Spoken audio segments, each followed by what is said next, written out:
Hello, Classic Crew, and welcome to the first episode of the Classically Abby podcast.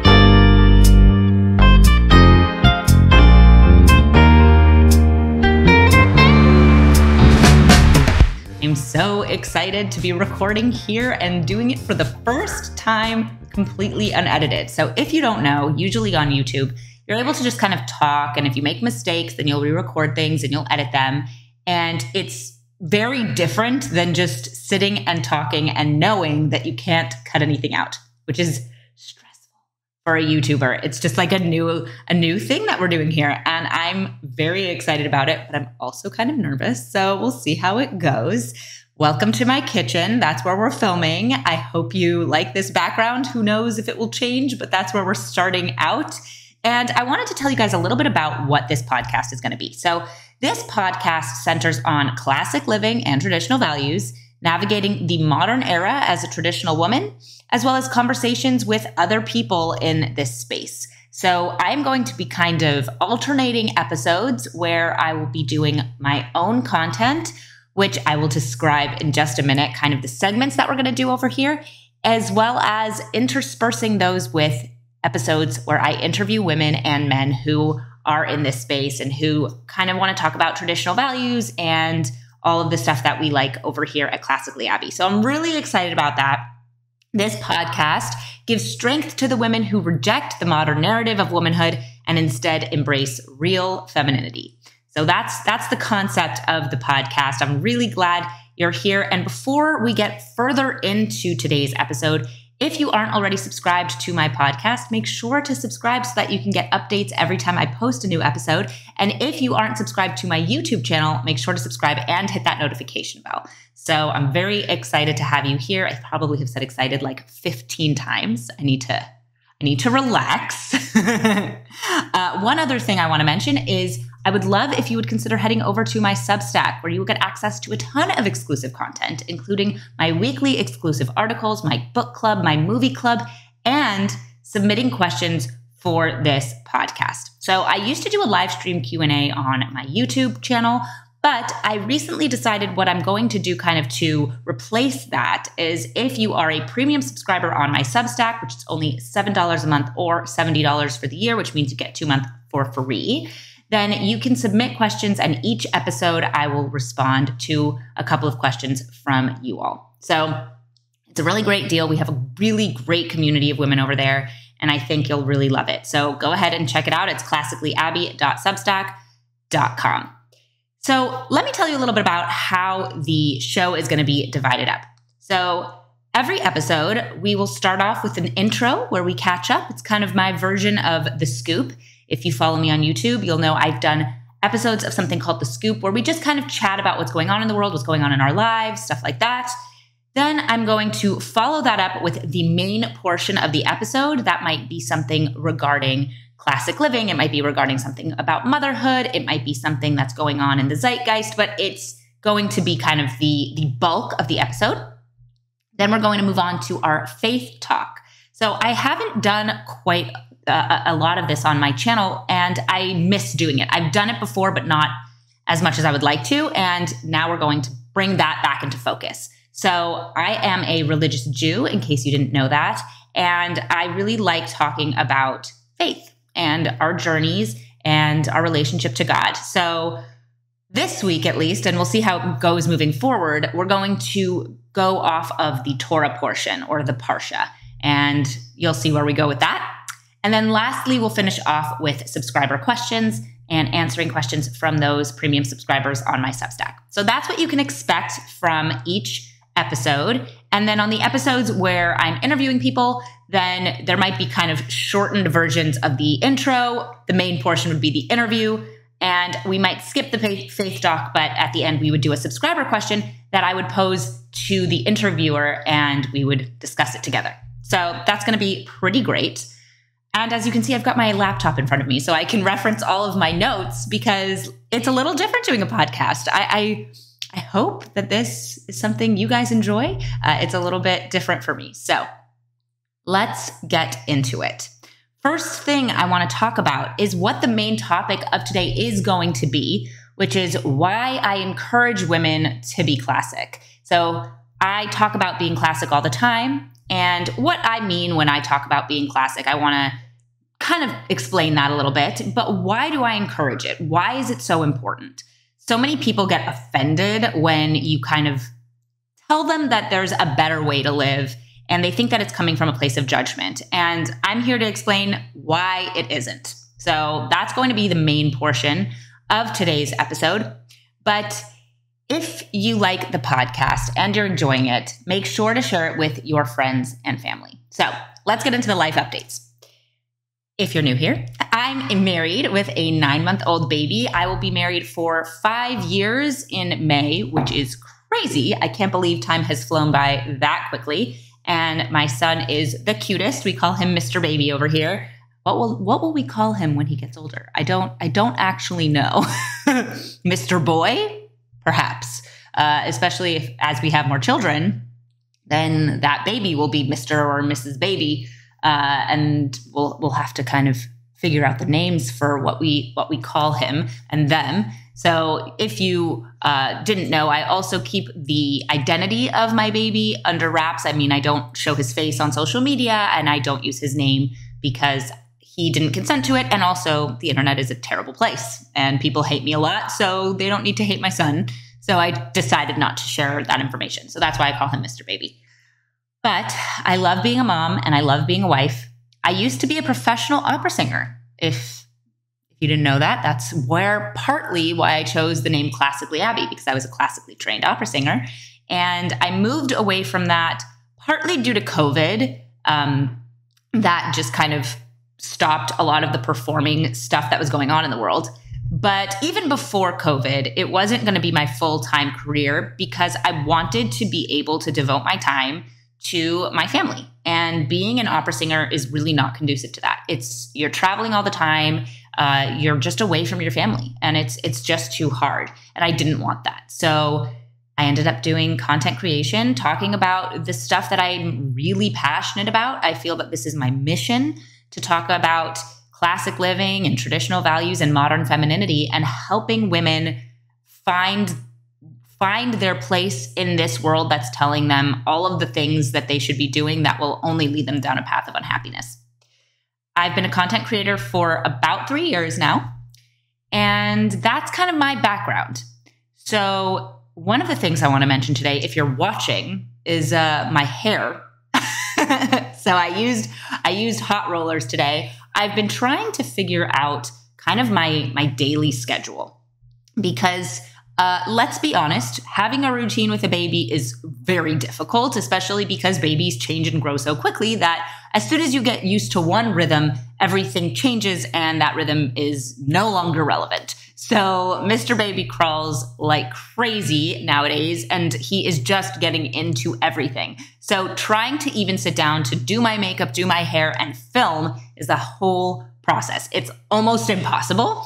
So I just recently had a discussion with my mom, because she comes over and helps for about an hour every day, and said, like, okay, here's what we can do to actually make this time the most effective. And so I sat down this morning and I decided that hot rollers were probably the easiest and most effective way to get my hair done quickly so that I can sit down and film. Well, this is what we're left with. I'm feeling very, very Texas. So I'm not mad at it. I like it. But it's pretty intense. And I showed it to my husband. He was like, yeah, you look like you belong in Texas, but I like it. So that's where my hair is at. I film facing my pool. So that's reminding me that we just got our pool fence installed. And that was a great move, right? Because if you have little ones, it's very dangerous to have just an open pool. You don't know if you can always keep an eye on your children. You want to make sure that they're safe. And for us, since we host a lot of meals on Sabbath, we wanted to be able to host them in our backyard at our table. But when people come over with their little kids, they can't really just relax because the kids could have like a dangerous situation. So we just got this pool fence installed. We're very excited about it. It's not the most beautiful thing in the world, because what pool fence is, but it is also really helpful just to allow us to relax with our friends. And that's really the most important thing. Another fun thing that happened this week, I had my siblings over last night, and we played Jackbox, which was a lot of fun. So I don't know if you've heard of Jackbox TV. I think you can get it on a few different gaming services. It's party games that you play on your phone, and everybody kind of uses their phone as a notepad or a template or something like that. And we played some games. It was really fun. We had a great time. And I recommend checking out Jackbox TV if you are interested in something like that. We love board games. We love party games, things you should know about us. We love all sorts of games. So if you like strategy games, we like those. If you like party games, we like those. And Jackbox is just one of those really easy party games. So last but not least, my husband and I took a trip to Miami just recently between Christmas and New Year's. And we learned some interesting things, and maybe I'll do a future podcast episode on this, about how to travel with someone who maybe you don't necessarily 100% agree on your travel style. So some people love to like run out and go and see absolutely everything that they can in a new location. And some people like to relax and just kind of do a beach vacation. And some people enjoy the feeling of living in a new place. Not touring in a new place, but living in a new place. So I'm pretty flexible when it comes to how I take vacations. I probably could enjoy any vacation that I took. So if it was like a touring vacation, I might like that. If it was a beach vacation, I might like that. But my husband very much enjoys the third kind, where you feel like you're living in an area, where you don't get in your car to drive anywhere. You just get a hotel and an Airbnb, and you enjoy where you are. You walk around, you get to know your favorite cafe. If you're there for 3 or 4 days, like it's just like you're living there. And it took us a day or two to remember that, because it had been such a long time since the two of us, and now Mr. Baby, had gone on a trip together that we almost didn't remember what our travel styles were. And so by the end of the first couple of days, we were both a little bit grumpy, just thinking like, why are we not having as good of a time as I know we could? And once we realized, oh, it's because we're not doing the travel style that we enjoy together, then we were able to shift our plans and say, okay, so we're going to cancel these like long drives we have planned, these tours that we want to go on. And instead, we're going to just hang out around this neighborhood. And we ended up having an amazing time. So if you are like struggling with traveling with someone you love and you want to have a good time, but it's just like not really working, consider having a discussion about how to make that better. Because it may be that one of you is having a great time because you enjoy the sort of vacation you're on, while the other person is totally not into that kind of vacation and is feeling like it's a waste of time. So have a discussion, and then maybe you'll be able to figure out how to make the most of your trip. So that was just, I didn't mean to give a piece of advice. It was usually I'm like just kind of catching up and telling you things, but I felt like that was relevant. So now let's get into the main portion of today's episode, which is why I encourage women to be classic. So often, as I mentioned earlier, people think when I'm talking about being classic that I'm coming from a place of judgment, that I judge people who aren't classic, that I sit over here and go like, you're dumb for not doing what I'm doing. That's wrong. The truth is, when I'm talking about being classic, it comes from a place of wanting people to be happy. I know that that's almost hard to picture, but really, when I'm talking about being classic, it's because I know that being classic and maintaining traditional values leads people to live happier lives and have more meaning, have more purpose. The truth is that women have gotten more anxious and more depressed since they have lost their meaning and purpose. I feel really passionately about this. I read this article, and I know what I'm going to do oh gosh, I forgot to mention my hard drive with all of my work on it has been broken by Mr. Baby pulling it down from where it sits. So I have to try and get all of my information off of it. But on that hard drive is an article that I am really passionate about, because it's written by a colonel. It was written in like the 50s or 60s. And I think it was written in the 60s because it was post sort of like it was the beginning of feminist ideology starting to pervade women's ideology. And the interesting thing about that article is that it really talks about how women have been divorced from their meaning and purpose as wives and mothers. And because of that, they're more anxious and more depressed because they don't have the clear picture of what they are for. So as we've told women that motherhood and being a wife is just kind of like a choice, something that you don't have to do, that some people want to do, but it's just like something that's been forced on you by the patriarchy. And really your meaning comes from everything else. Women have actually gotten more anxious and more depressed because they're making bad choices that are leading them away from the choices that would give them meaning and purpose and fulfillment. The truth about it is that as women here's the real thing, right? There's a very small percentage of women, 1%, 2%, that don't actually want children, that don't want to have children, that don't want to get married, that are happier doing something else. But the narrative is that half of women want that. That like it could be a 50-50 shot with you, that perhaps you will want those things, perhaps you won't. That is the biggest lie that feminism has told women. That it's like maybe you'll want those things. Totally incorrect. 99% of women want those things. And when we give women this picture of like, oh, well, you'll see, it really leads women down a path of making poor choices, making bad decisions that make those huge, important life goals of being a wife and being a mother more difficult to come by.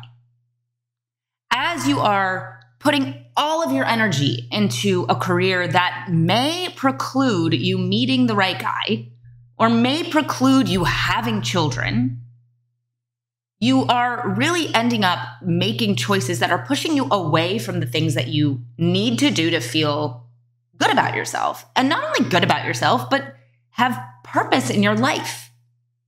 I'm not saying that careers can't be fulfilling, but they are not going to bring you ultimate fulfillment, right? I love my job. I love what I do. It brings me meaning and purpose. And I really, really like it.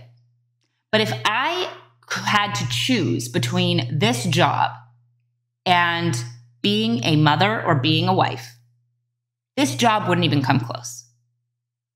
And the problem is that we've positioned it like, oh, they're equal. If you are super successful in your career, you may not need to be a mother and a wife.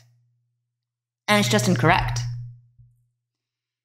One of the things I've been thinking about is when we make being a mother and a wife a burden rather than a gift, then women had to find their meaning in other places, right? And when I say that being a mother and a wife is a burden, that is not an exaggeration. We're talking about Betty Friedan. We're talking about The Feminine Mystique. That's the book that she wrote. And in this ideology, feminists told women that men get to go to work. They get to leave the house where you have to stay chained back at home, raising the children. Instead of saying men don't get to work, men have to work, right? The picture that we have in 2023 and when the show came out, I don't remember the exact year, but I'm thinking of Mad Men, right? Mad Men is the exact picture of like what feminists think was wrong with the 1950s, right? Men get to go to work, they get to party, they get to sleep with their secretaries, and the women are home alone, depressed, raising the kids. That is false. That is not real. Men have to work to support their families. Now, does that mean that all men hate their jobs? No. But if men had the opportunity to stay home with their kids and their wives, I think a lot of them would love to do that. I mean, look at kind of how things have played out since COVID. We have many, many people choosing to work remotely because they'd rather be at home. And men have to work, not get to work. Women get to take care of the children and take care of their homes. And some of them get to do some work as well. And all of this is a grass is always greener thing of like, I'm sure some men look at their wives and think, oh, I wish that I got to stay at home and take care of the kids all day. And some women look at their husbands and think, oh, I wish I got to go to work. But the truth is that we have different roles. Now, those roles can change in specific situations, but generally women would like to be at home with the kids, even if we're told that like it's a prison. As Betty Friedan wrote, women who adjust as housewives, who grow up wanting to be just a housewife, are in as much danger as the millions who walked to their own death in the concentration camps. They are suffering a slow death of mind and spirit. Yeah. I mean, this is where so much of this feminist ideology started. So all of these feminists who say, no, it's all about what women want to do. If a woman wants to stay at home, then she can. If a woman wants to go to work, then she can. They don't really think that. They don't really think that. They think that we live in a patriarchy, that women are constantly victims and men are constantly oppressors. And there's no way to break out of that. And if women had the opportunity to go to work, they would, but women have to be with their kids. No. Women get to be with their kids. I think the reason I'm talking about all of this is because as we encourage women away from those choices that will bring them joy and happiness and goodness to their lives, we're also leading them away from making the choices that would bring them ultimate, happiness and joy. I think being classic is important. And the reason I tell women to be classic, because I want to see them be happy.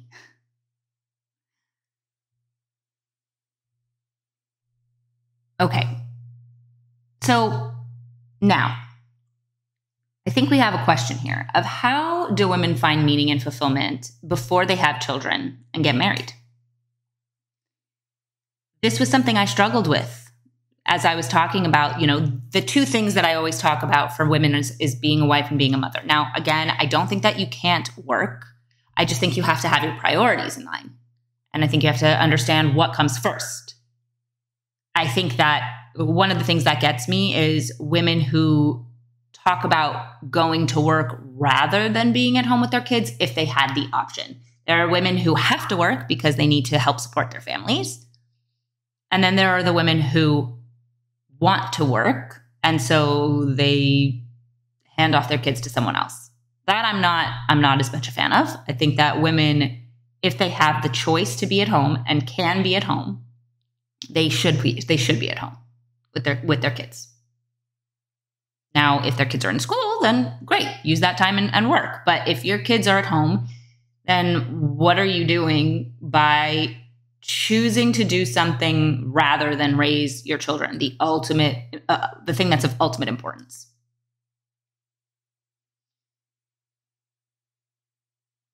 But women who are not yet married and who don't have children yet, they still have value. I did a whole video on my YouTube channel about this. They're still really important. So what do they do before that happens? How do they find meaning and fulfillment? Through constant bettering and improvement of themselves. And by spending time with friends at that same era of life. By moving toward a goal, but also appreciating where they're at. I think we often, if you tell people that they need to be working towards something, they have to, in their heads, hate the place that they're at. And that's just wrong. You can say, I'm happy where I'm at. And also, I'm going to make choices that will eventually lead me to where I want to go. So there's very much meaning and fulfillment and joy to be had before you have children and before you get married. but you have to make the choices that will lead you in the best direction. And that's why I tell women to be classic, because if they don't line up things in the right way to bring them towards those things that they're aiming for, then they're going to end up not getting the things that they truly need and want. One of the things I don't like about this ideology, this feminist ideology, is that as soon as women are put in the position of having to choose between motherhood and work, they feel guilty when they realize that motherhood is more important to them than keeping up with the feminist narrative. There's a reason that women make less than men, and it's not because there's a wage gap. It's because women choose to do different jobs or not work. Women choose to be at home with their kids. But then, and I've talked to so many friends like this, and I struggled with it, there's a feeling of guilt that you're not being a girl boss, and instead you're just being a mom. That's a really poisonous worldview and outlook that we've put on women. So, at the end of the day, being classic brings contentment because you love what you were made for and you make choices in line with your purpose. And that's a beautiful thing. So that's why I encourage women to be classic. That's why I encourage women to embrace their femininity, and why I encourage people to engage with traditional values and have traditional values, because traditional values are built around how people work, how people are built. They're built around how people are built. But what I mean is traditional values are traditional for a reason, in the sense that they've lasted so long because they work, because people were meant to be that way. So with that all in mind, let's move into our faith talk for today. So our faith talk for today is going to be around the Torah portion, which is called in English, He Lived. In Hebrew, it's Parshat Vayechi. This is the last Parsha of Bereshit, of Genesis. And I personally love Genesis. I love our forefathers. I love Abraham and Isaac and Jacob. I love our foremothers. I love all of the stories because the characters and the people in the Bible are just so real. Nobody's perfect. They are all real human beings who make real mistakes, who deal with real tragedies and real struggles, just like we do. And they're there for us to learn lessons. They're not supposed to be people that we look up to and say, like, well, they were perfect and I'll never reach that. We're supposed to look up to our ancestors, to the people who created our faith, who were there at the beginning and everything, to see how we can learn from them and grow. So in this Parsha, in this Torah portion, Jacob is dying, and he calls Joseph to him, and he has him bring Manasseh and Ephraim, Manasseh and Ephraim in Hebrew, and he gives them a blessing. But if you remember, he crosses his hands, or at least puts his right hand on the younger sibling and his left hand on the older sibling. So he gives the firstborn blessing to the younger sibling, which is a repeat of what happened with him, where Isaac gave the younger brother, Jacob, the firstborn blessing. And after that happens, he kind of gives the 12 tribes their stories of like what's going to happen to them and what they hold, what their futures hold. So following that, Jacob dies.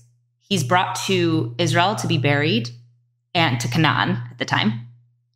And the brothers come to Joseph and they say, please forgive us for what we did. Please don't hold it against us.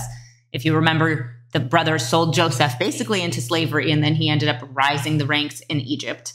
And Joseph says, of course, I'll forgive you. And then Joseph himself dies, and that's the end of the first book of the Torah. What's so interesting about the Torah and Genesis is the sibling rivalries, the marriages, the relationships with the children and between them. We see so much family strife, right? We've got Esau and Isaac. We've got Jacob and then his story with Rachel and Leah, right? That's the marriages that he has to deal with. And then Bilhah and Zilpah as well. They're handmaids. We have, Ishmael and Isaac. We have, or rather it's Esau and Jacob, excuse me, from before. But what's so interesting about it is that so much of the story of the Torah shows family strife, and that it's simply built into the structure of the world. The way that these families, even from the very beginning, are built to have these family struggles. Siblings are not getting along. Younger children get firstborn rights. Marriages are not going smoothly, and uncle relationships don't work out well either. There's quite a bit of struggle that's built into and baked into the Torah. And as people who are traditional and who look to marriage as such an important part of our lives, we might think when things are stressful between spouses or when things are stressful within families, parent to child, that we're doing something wrong, or that we're failing, or that this isn't a godly way of approaching our families. But if you look to the Torah, you'll see that that's not the case. If you're struggling with that, it doesn't make you a worse Christian or a worse Jew. It just means you are going through the same things our forefathers did, and you also have to navigate it. And luckily, you have a blueprint for kind of how to do it or what not to do. The people in the Torah are just that. They're just people. They aren't any more than we are or any less. Now, of course, in some ways they are more, but they're also just humans. And yet we learn from them and look up to them because they did amazing things despite also going through trials and tribulations and making mistakes. It's important for us to know that God understands your familial struggles because he created the world in this way from the very beginning. Families are not supposed to be perfect. We can strive for goodness. We can strive for perfection, and I put that in quotes. But even from the very beginning, that wasn't the way things were built. People don't always get along. People don't always make the choices we would hope they would. And that is part of being alive, is navigating these relationships that are so absolutely important. But it doesn't make it worse. It doesn't make you a bad person to have those struggles in your life. It just makes you part of the way that God created the world. So you're not alone. And I don't even mean from the sense of you're not alone because there are other people who are going through it. I mean it in the sense of you are not alone because God built this in, like he baked it into our world. He baked it into the way things work. So it's up to us to work through that, but it's also up to us to understand that it's okay when we're going through it. That is it for our faith talk, but let's hop into our last segment for today, which is our subscriber questions. So let's start with this question. How do you feel about stay-at-home husbands if the woman's job allows them to be more than financially stable? I would say that when it comes to kind of who goes to work and who stays home, you always have to understand that the most important question is, how is the family going to be provided for? If that means that the mother is the one working and the father is the one at home, that's okay. That's how I grew up. My dad was a stay-at-home dad and my mom worked. And that was how our family needed to be structured. But if that doesn't have to be the case, if there's a situation in which the husband could make enough for the family to survive and, do well, and the mom could stay at home, then that, in my opinion, is the ideal situation. I think it's generally better to have the mom at home for everybody's sake, in the sense that women like to be at home with their kids. They enjoy their children. And fathers, I think a lot of men need to feel like they're providing for their families. And the children benefit from having a mom who's home. So if you can make that work, I generally try to advise people towards that direction. But if that's just simply not going to happen and that's not the case, then you have to do what's going to provide for your family.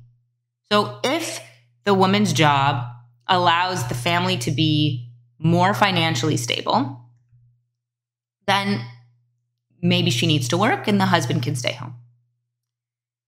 But I would say in any other case, having the mom at home is a better situation if it can be managed.